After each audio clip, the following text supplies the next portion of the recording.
महाराज जी, आपके चरणों में कोटि कोटि प्रणाम। महाराज जी, अगर हमारी कोई भौतिक कामना हो और वो पूर्ण हो जाए तो कैसे समझें कि माया हमें भोग में फंसाने के लिए पूर्ण कर रही है या भगवान की कृपा से हमें वो मिल रहा है। पहली बात तो भगवान की कृपा से माया जनित भोग की कामनाएं होती ही नहीं है। अगर भगवान की कृपा का भरोसा है तो मतलब भक्त है, और भक्त को भगवान माया जनित कामनाएं नहीं देते हैं। भगवान प्रेम देते हैं, शुद्ध ज्ञान देते हैं। ये कामनाओं की पूर्ति होना ना होना ये प्रारब्ध से है। जैसे आप बहुत सफलतापूर्वक किसी कार्य को कर रहे हैं लेकिन परिणाम में असफलता मिली तो ये प्रारब्ध है, और आपने ज्यादा प्रयास नहीं किया और भारी सफलता मिल गई, ये प्रारब्ध है। ये भगवान की कृपा से इसका कुछ लेना देना नहीं है। कृपा संसार से उद्धार करने के लिए होती है, कृपा भोगों से बचाने के लिए होती है, कृपा कामनाओं से मुक्त करने के लिए होती है, कामनाओं में फंसाने के लिए नहीं। एक कामना पूर्ण होगी तो चार खड़ी हो जाएंगी कामनाएं। तो हम कृपा का कैसे इसको कैसे कृपा माने? नहीं। जा सुकृपा सब भ्रम मिट जाए, भ्रम मिट गया कि भोगों में सुख है, ये भ्रम ही मिट गया। भोगों में जब तक सुखानुभूति होती है तब तक कृपा शब्द का दुरुपयोग हो रहा है। हम कृपा शब्द नहीं कह सकते। भगवान की कृपा से भगवान को जाना जाता है, भगवान की कृपा से भगवान की प्राप्ति की चाह होती है, भगवान की कृपा से नाम जप में रुचि होती है, भगवान की कृपा से मानव जीवन का लक्ष्य पूर्ण होता है, भगवत प्राप्ति। ये तो कृपा समझ में आई। अगर हम गाड़ी घोड़ा रुपया पैसा नौकरी पद प्रतिष्ठा इसे कृपा मानते हैं तो फिर उसको क्या कहोगे आप? जो लोगों की हृदय में दुख पैदा करते हैं, भय पैदा करते हैं, हिंसा करते हैं और बड़े ऐश्वर्य का भोग कर रहे हैं, तो आप उनको कृपा पात्र बोलोगे क्या? कृपा शब्द का मुझे जैसा लगता है ये दुरुपयोग होगा कि किसी कामना की हमारी पूर्ति हो रही है। कृपा कामना निवृत्ति के लिए है, कृपा संसार से उद्धार के लिए है, कृपा सत्य वस्तु में आसक्त होने के लिए।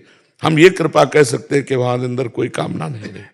हम ये कृपा कह सकते हैं कि हमने कामना की और भगवान ने कृपा करके पूरी नहीं की, क्योंकि उसमें अमंगल हो जाता। प्रारब्ध होता है, पूर्व जन्म का प्रारब्ध, उससे इसकी पूर्ति अपूर्ति की बात होती है। अगर हम कोई अनुष्ठान करते हैं भगवान से कि हमारी ये कामना पूर्ति हो जाए और हो जाती है, तो उस अनुष्ठान रूपी क्रिया का फल मिला, न कि भगवान की कृपा। कृपा तो हेतु की होती है, तुम्हारे करने से नहीं है, वो स्वाभाविक होती है। हमारी भाषा को समझ, किसका प्रश्न है? शायद आप समझ पा रही हो या ना समझ पा रही हो, बच्चा हो अभी तुम। परमार्थ की भाषा है तो अभी और नाम जप करो। नाम जप कर रहे हो?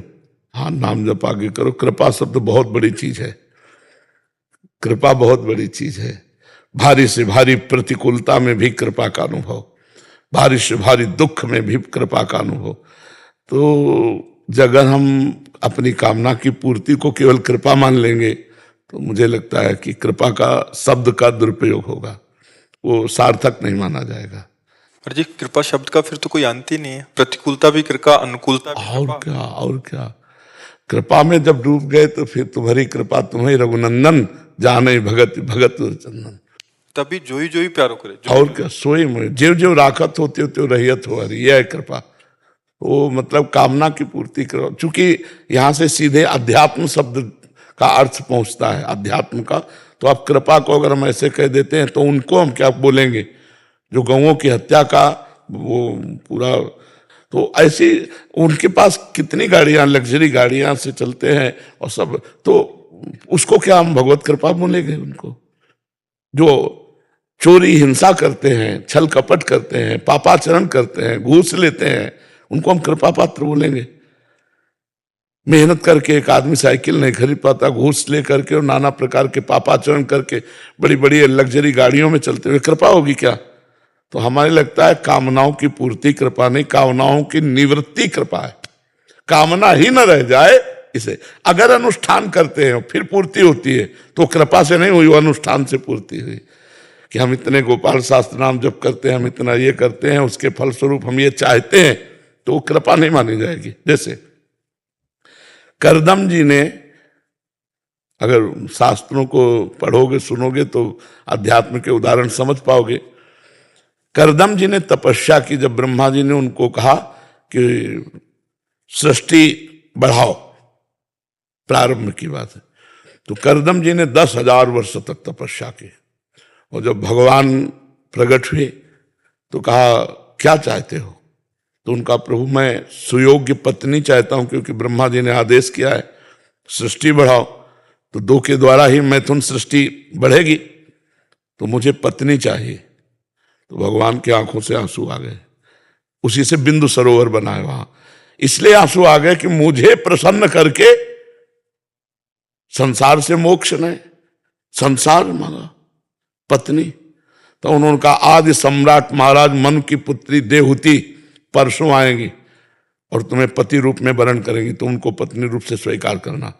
और अब कृपा कर रहे हैं भगवान कि मैं स्वयं तुम्हारे पुत्र रूप में आऊंगा और तुम्हें उपदेश देकर संसार से मुक्त करूंगा। ये कृपा कपिल भगवान के रूप, उन्होंने वरदान नहीं मांगा, वरदान तो केवल पत्नी का मांगा, पर कृपा भगवान ने की और कहा मैं स्वयं पुत्र रूप में आऊंगा। तो कपिल भगवान के रूप में आए और करदम जी को मोक्ष धर्म का उपदेश करके, देवहूति जी को उपदेश करके दोनों को परम पद प्रदान किया।